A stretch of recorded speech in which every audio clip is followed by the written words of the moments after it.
Welcome to Through the Bible in a Year with Pastor John. We invite you to join us at 1 Oakleigh Avenue in North Providence, Rhode Island. This podcast is presented to you by The Way Ministries, supported by listeners like you. For donations, live videos, podcasts, and more, please visit www.thewayministriesri.org. Thank you and have a great day.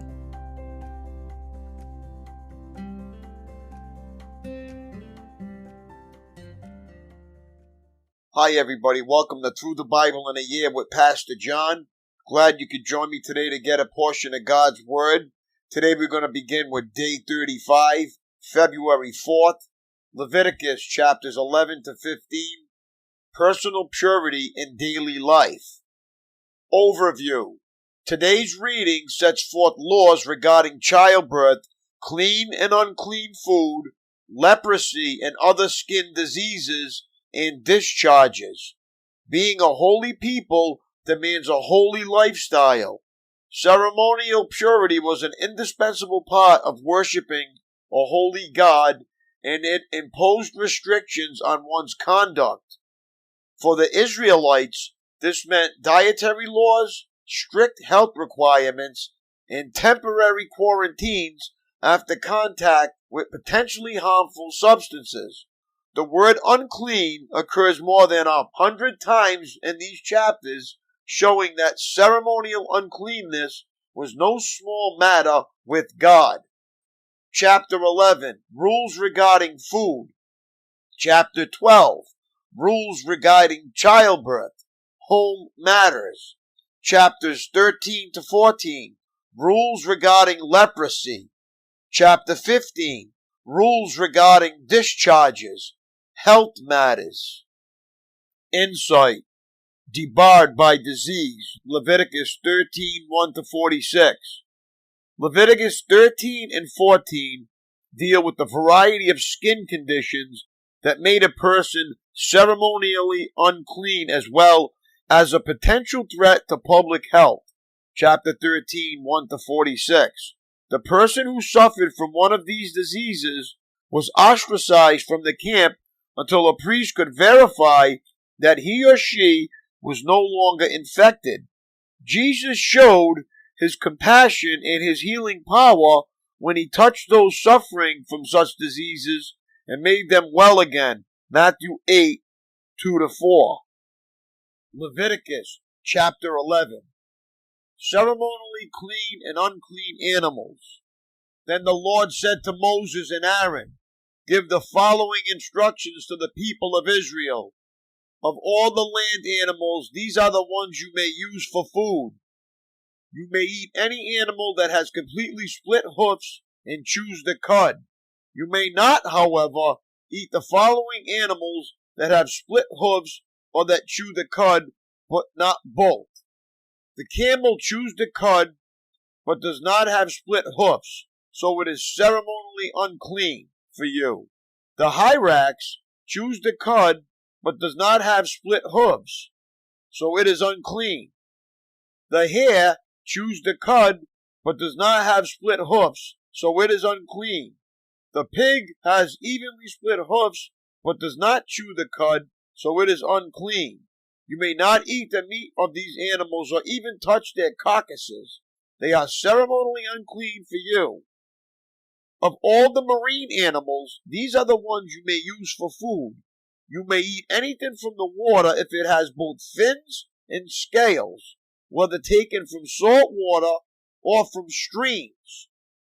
But you must never eat animals from the sea or from rivers that do not have both fins and scales. They are detestable to you.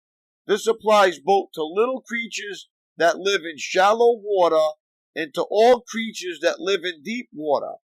They will always be detestable to you. You must never eat their meat or even touch their dead bodies. Any marine animal that does not have both fins and scales is detestable to you. These are the birds that are detestable to you. You must never eat them.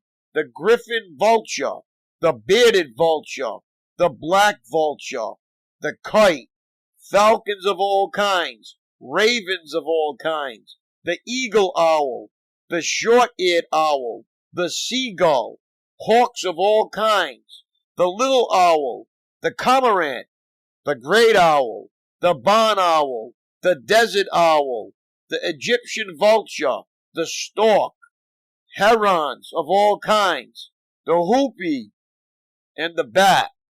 You must not eat winged insects that walk along the ground. They are detestable to you. You may, however, eat winged insects that walk along the ground and have jointed legs so they can jump. These insects you are permitted to eat include all kinds of locusts, bald locusts, crickets, and grasshoppers. All other winged insects that walk along the ground are detestable to you. The following creatures will make you ceremonially unclean. If you touch their carcasses, you will be defiled until evening. If you pick up their carcasses, you must wash your clothes, and you will remain defiled until evening.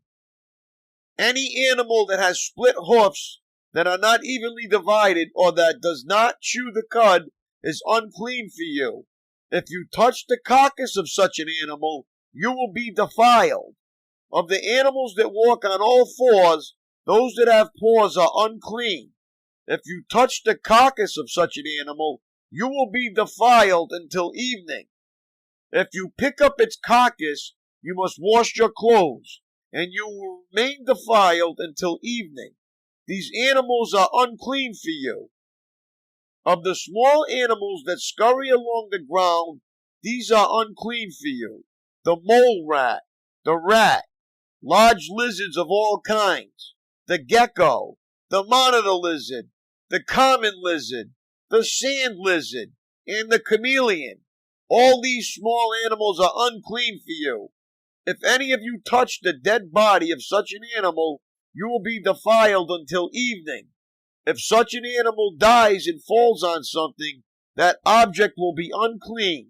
This is true whether the object is made of wood, cloth, leather, or burlap. Whatever its use, you must dip it in water, and it will remain defiled until evening. After that, it will be ceremonially clean and may be used again. If such an animal falls into a clay pot, everything in the pot will be defiled, and the pot must be smashed. If the water from such a container spills on any food, the food will be defiled, and any beverage in such a container will be defiled. Any object on which the carcass of such an animal falls will be defiled. If it is an oven or hearth, it must be destroyed, for it is defiled. You must treat it accordingly. However, if the carcass of such an animal falls into a spring or a cistern, the water will still be clean, but anyone who touches the carcass will be defiled. If the carcass falls on seed grain to be planted in the field, the seed will still be considered clean. But if the seed is wet when the carcass falls on it, the seed will be defiled. If an animal you are permitted to eat dies, and you touch its carcass, you will be defiled until evening. If you eat any of its meat, or carry away its carcass, you must wash your clothes, and you will remain defiled until evening. All small animals that scurry along the ground are detestable, and you must never eat them. This includes all animals that slither along on their bellies, as well as those with 4 legs and those with many feet. All such animals that scurry along the ground are detestable, and you must never eat them. Do not defile yourselves by touching them.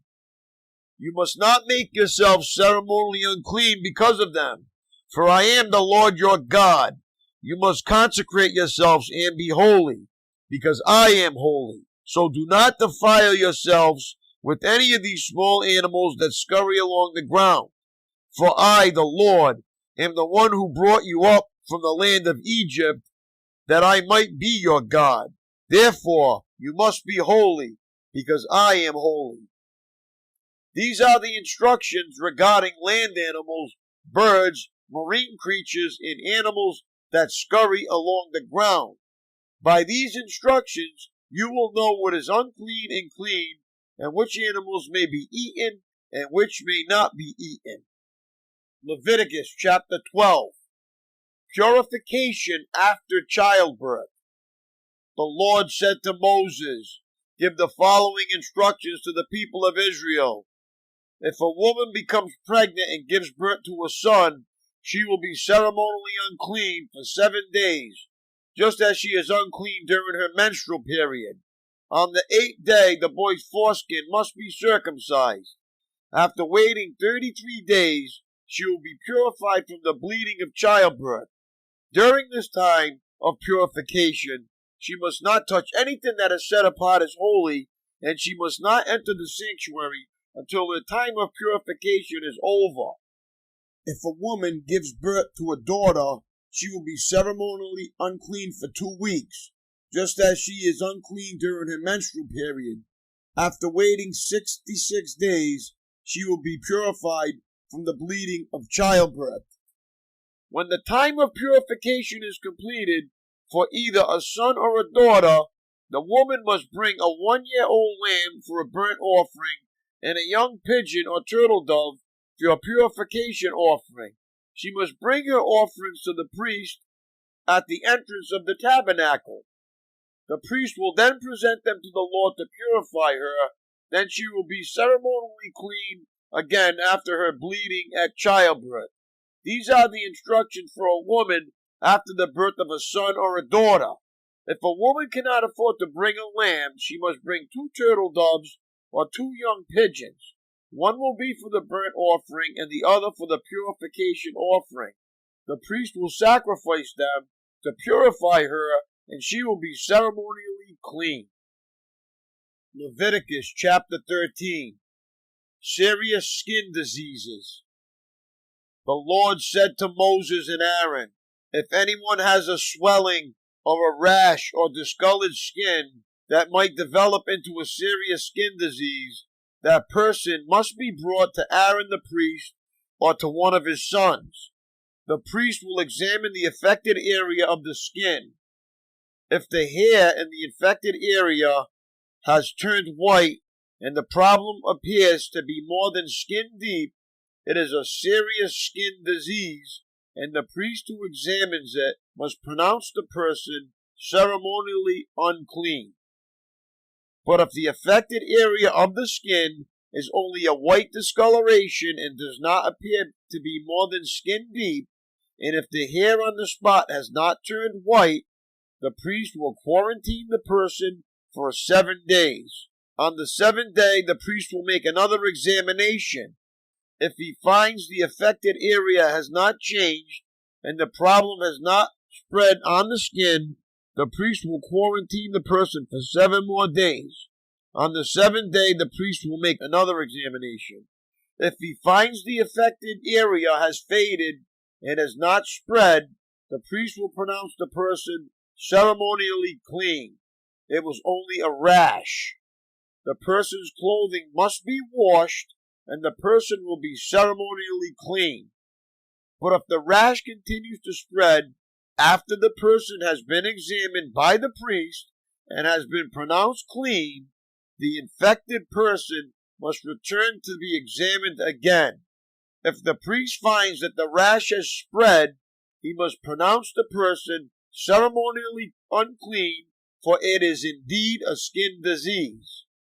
Anyone who develops a serious skin disease must go to the priest for an examination.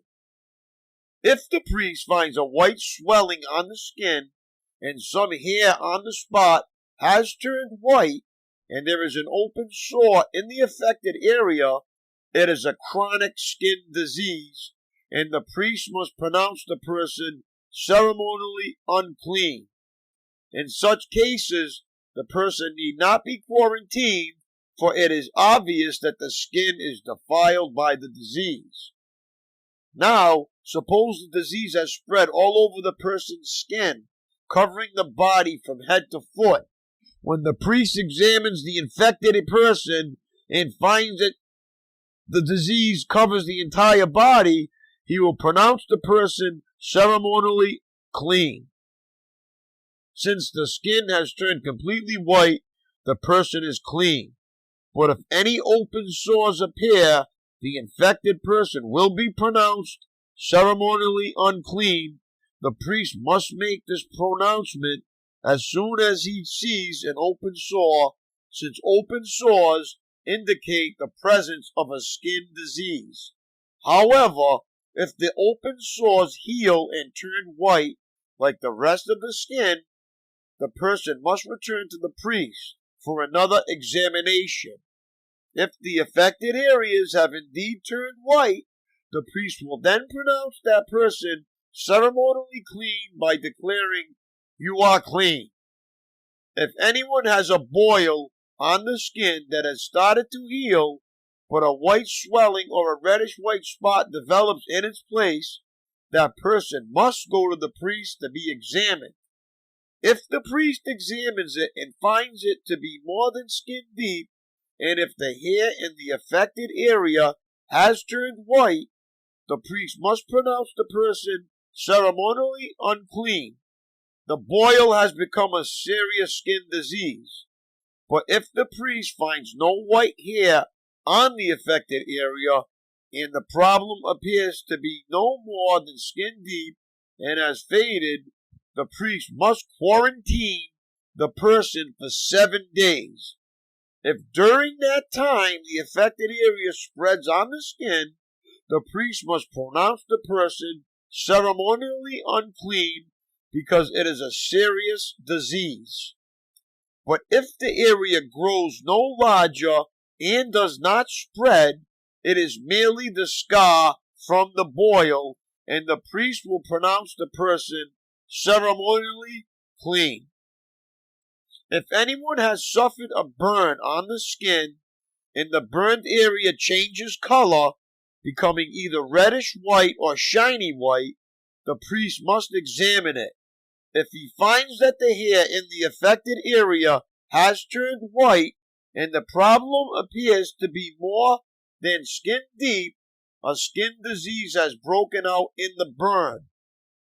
The priest must then pronounce the person ceremonially unclean, for it is clearly a serious skin disease.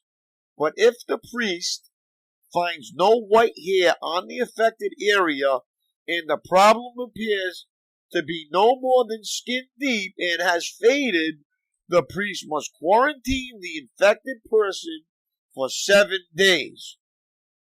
On the 7th day, the priest must examine the person again. If the affected area has spread on the skin, the priest must pronounce that person ceremonially unclean, for it is clearly a serious skin disease. But if the affected area has not changed or spread on the skin and has faded, it is simply a swelling from the burn. The priest will then pronounce the person ceremonially clean, for it is only the scar from the burn. If anyone, either a man or woman, has a sore on the head or chin, the priest must examine it. If he finds it is more than skin deep and has fine yellow hair on it, the priest must pronounce the person ceremonially unclean. It is a scabby sore of the head or chin. If the priest examines the scabby sore and finds that it is only skin deep, but there is no black hair on it, he must quarantine the person for 7 days. On the 7th day, the priest must examine the sore again. If he finds that the scabby sore has not spread and there is no yellow hair on it, and it appears to be only skin deep, the person must shave off all hair except the hair on the affected area. Then the priest must quarantine the person for another 7 days. On the 7th day, he will examine the sore again. If it has not spread and appears to be no more than skin deep, the priest will pronounce the person ceremonially clean. The person's clothing must be washed, and the person will be ceremonially clean. But if the scabby sore begins to spread after the person is pronounced clean, the priest must do another examination. If he finds that the sore has spread, the priest does not need to look for yellow hair. The infected person is ceremonially unclean, but if the color of the scabby sore does not change and black hair has grown on it, it has healed. The priest will pronounce that person ceremonially clean. If anyone, either a man or woman, has shiny white patches on the skin, the priest must examine the affected area. If he finds that the shiny patches are only pale white, this is a harmless skin rash and the person is ceremonially clean. If a man loses his hair and his head becomes bald, he is still ceremonially clean. And if he loses hair on his forehead, he simply has a bald forehead. He is still clean. However, if a reddish-white sore appears on the bald area on top of his head or on his forehead, this is a skin disease. The priest must examine him, and if he finds swelling around the reddish-white sore anywhere on the man's head and looks like a skin disease, the man is indeed infected with a skin disease and is unclean. The priest must pronounce him ceremonially unclean because of the sore on his head. Those who suffer from a serious skin disease must tear their clothing and leave their hair uncombed. They must cover their mouth and call out, "Unclean, unclean." As long as the serious disease lasts, they will be ceremonially unclean. They must live in isolation and their place outside the camp. Treatment for contaminated clothing. Now suppose mildew contaminates some woolen or linen clothing, woolen or linen fabric, the hide of an animal, or anything made of leather. If the contaminated area in the clothing, the animal hide, the fabric, or the leather article has turned greenish or reddish, it is contaminated with mildew and must be shown to the priest. After examining the affected spot, the priest will put the article in quarantine for 7 days. On the 7th day, the priest must inspect it again. If the contaminated area has spread, the clothing or fabric or leather is clearly contaminated by a serious mildew and is ceremonially unclean. The priest must burn the item, the clothing, the woolen or linen fabric or piece of leather, for it has been contaminated by a serious mildew and must be completely destroyed by fire. But if the priest examines it and finds that the contaminated area has not spread in the clothing, the fabric, or the leather, the priest will order the object to be washed and then quarantined for 7 more days. Then the priest must examine the object again. If he finds that the contaminated area has not changed color after being washed, even if it did not spread, the object is defiled. It must be completely burned up, whether the contaminated spot is on the inside or outside. But if the priest examines it and finds that the contaminated area has faded after being washed, he must cut the spot from the clothing, the fabric, or the leather. If the spot later reappears on the clothing, the fabric, or the leather article, the mildew is clearly spreading and the contaminated object must be burned up. But if the spot disappears from the clothing, the fabric, or the leather article after it has been washed, it must be washed again, then it will be ceremonially clean. These are the instructions for dealing with mildew that contaminates woolen or linen clothing or fabric or anything made of leather.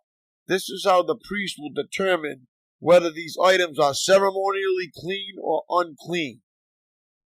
Leviticus chapter 14, cleansing from skin diseases. And the Lord said to Moses, The following instructions are for those seeking ceremonial purification from a skin disease. Those who have been healed must be brought to the priest, who will examine them at a place outside the camp. If the priest finds that someone has been healed of a serious skin disease, he will perform a purification ceremony using 2 live birds that are ceremonially clean, a stick of cedar, some scarlet yarn, and a hyssop branch. The priest will order that 1 bird be slaughtered over a clay pot filled with fresh water. He will take the live bird, the cedar stick, the scarlet yarn, and the hyssop branch, and dip them into the blood of the bird that was slaughtered over the fresh water. The priest will then sprinkle the blood of the dead bird 7 times on the person being purified of the skin disease. When the priest has purified the person, he will release the live bird in the open field to fly away. The persons being purified must then wash their clothes, shave off all their hair, and bathe themselves in water. Then they will be ceremonially clean, and they may return to the camp. However, they must remain outside their tents for 7 days. On the 7th day, they must again shave all the hair from their heads, including the hair of the beard and eyebrows. They must also wash their clothes and bathe themselves in water. Then they will be ceremonially clean. On the 8th day, each person being purified must bring 2 male lambs and a 1-year-old female lamb, all with no defects, along with a grain offering of 6 quarts of choice flour moistened with olive oil and a cup of olive oil. Then the officiating priest will present that person for purification, along with the offerings, before the Lord at the entrance of the tabernacle. The priest will take 1 of the male lambs and the olive oil and present them as a guilt offering, lifting them up as a special offering before the Lord. He will then slaughter the male lamb in the sacred area where sin offerings and burnt offerings are slaughtered. As with the sin offering, the guilt offering belongs to the priest. It is a most holy offering. The priest will then take some of the blood of the guilt offering and apply it to the lobe of the right ear, the thumb of the right hand, and the big toe of the right foot of the person being purified. Then the priest will pour some of the olive oil into the palm of his own left hand. He will dip his right finger into the oil in his palm and sprinkle some of it with his finger 7 times before the Lord. The priest will then apply some of the oil in his palm over the blood from the guilt offering that is on the lobe of the right ear, the thumb of the right hand, and the big toe of the right foot of the person being purified. The priest will apply the oil remaining in his hand to the head of the person being purified. Through this process, the priest will purify the person before the Lord. Then the priest must present the sin offering to purify the person who was cured of the skin disease. After that, the priest will slaughter the burnt offering and offer it on the altar along with the grain offering. Through this process, the priest will purify the person who was healed, and the person will be ceremonially clean. But anyone who is too poor and cannot afford these offerings may bring 1 male lamb for a guilt offering to be lifted up as a special offering for purification. The person must also bring 2 quarts of choice flour moistened with olive oil for the grain offering and a cup of olive oil. The offering must also include 2 turtle doves or 2 young pigeons, whichever the person can afford. One of the pair must be used for the sin offering and the other for a burnt offering. On the 8th day of the purification ceremony, the person being purified must bring the offerings to the priest in the Lord's presence at the entrance of the tabernacle. the priest will take the lamb for the guilt offering along with the olive oil and lift them up as a special offering to the Lord. Then the priest will slaughter the lamb for the guilt offering. He will take some of its blood and apply it to the lobe of the right ear, the thumb of the right hand, and the big toe of the right foot of the person being purified. The priest will also pour some of the olive oil into the palm of his own left hand. He will dip his right finger into the oil in his palm and sprinkle some of it 7 times before the Lord. The priest will then apply some of the oil in his palm over the blood from the guilt offering that is on the lobe of the right ear, the thumb of the right hand, and the big toe of the right foot of the person being purified. The priest will apply the oil remaining in his hand to the head of the person being purified. Through this process, the priest will purify the person before the Lord. Then the priest will offer 2 turtle doves or the 2 young pigeons, whichever the person can afford. One of them is for a sin offering and the other for a burnt offering to be presented along with the grain offering.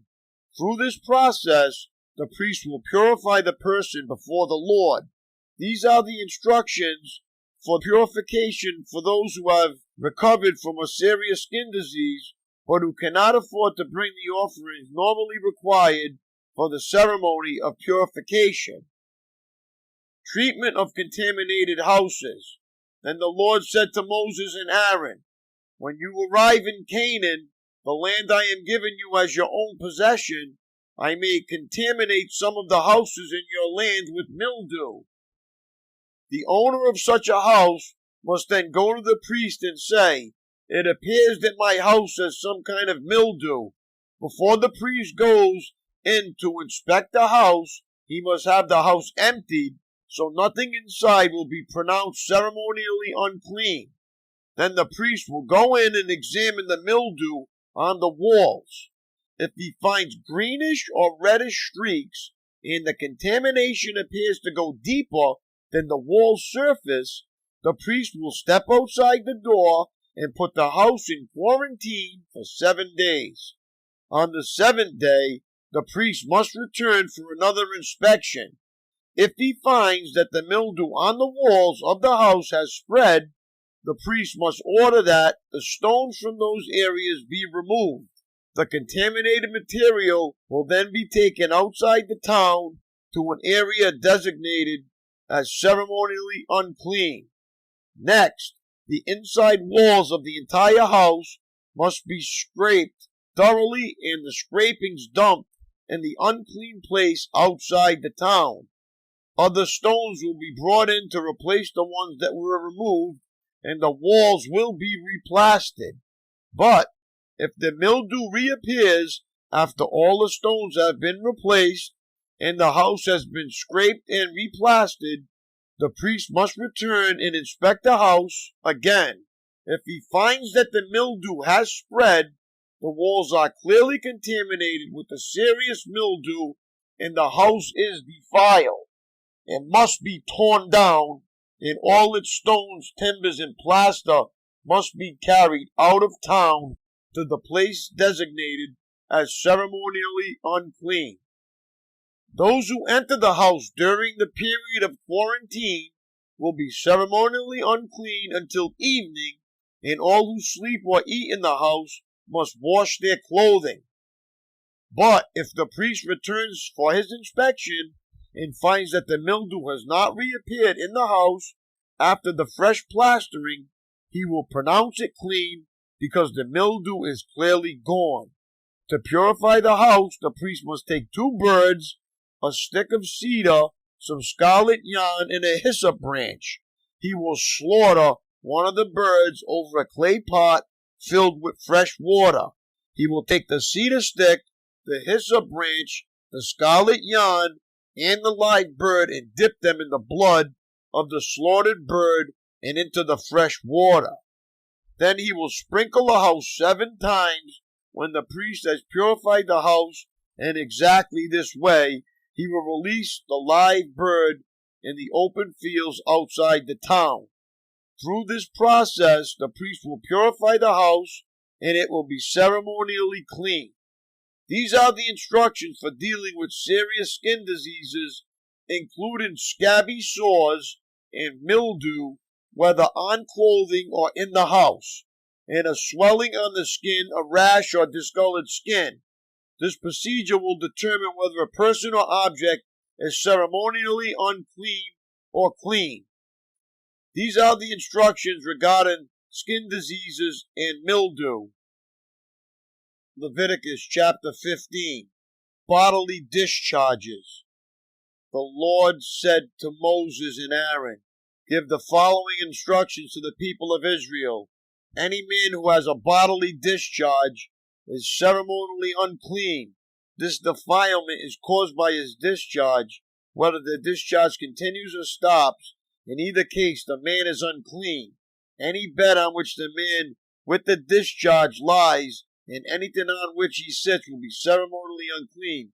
So if you touch the man's bed, you must wash your clothes and bathe yourself in water, and you will remain unclean until evening. If you sit where the man with the discharge has sat, you must wash your clothes and bathe yourself in water, and you will remain unclean until evening. If you touch the man with the discharge, you must wash your clothes and bathe yourselves in water, and you will remain unclean until evening. If the man spits on you, you must wash your clothes and bathe yourself in water, and you will remain unclean until evening. Any saddle blanket on which the man rides will be ceremonially unclean. If you touch anything that was under the man, you will be unclean until evening. You must wash your clothes and bathe yourself in water, and you will remain unclean until evening. If the man touches you without first rinsing his hands, you must wash your clothes and bathe yourself in water, and you will remain unclean until evening. Any clay pot the man touches must be broken, and any wooden utensil he touches must be rinsed with water. When the man with the discharge is healed, he must count off 7 days for the period of purification. Then he must wash his clothes and bathe himself in fresh water, and he will be ceremonially clean. On the 8th day, he must get 2 turtle doves or 2 young pigeons and come before the Lord at the entrance of the tabernacle and give his offerings to the priest. The priest will offer 1 bird for a sin offering and the other for a burnt offering. Through this process, the priest will purify the man before the Lord for his discharge.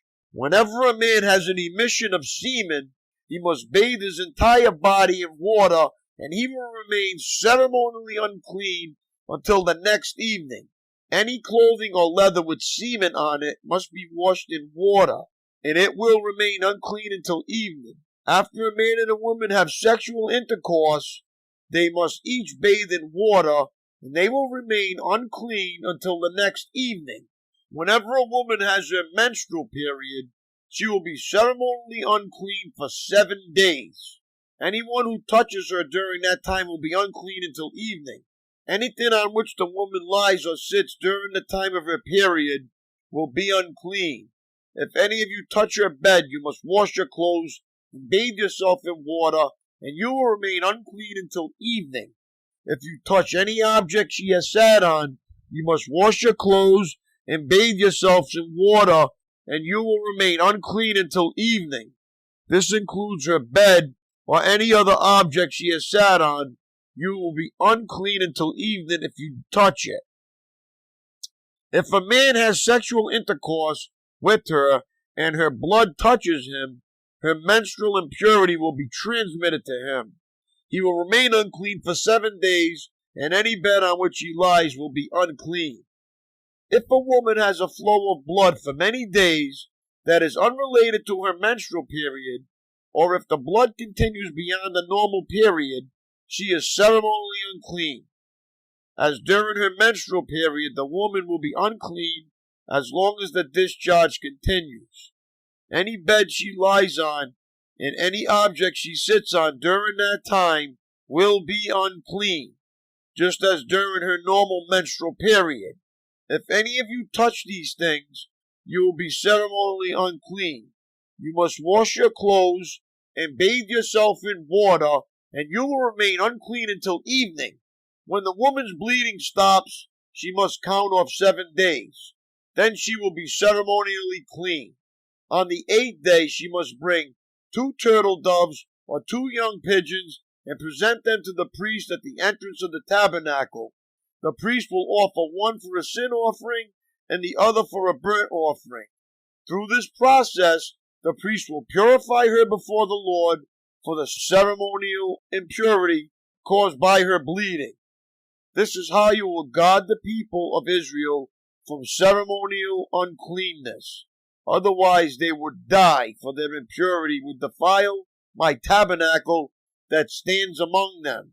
These are the instructions for dealing with anyone who has a bodily discharge, a man who is unclean because of an emission of semen, or a woman during her menstrual period.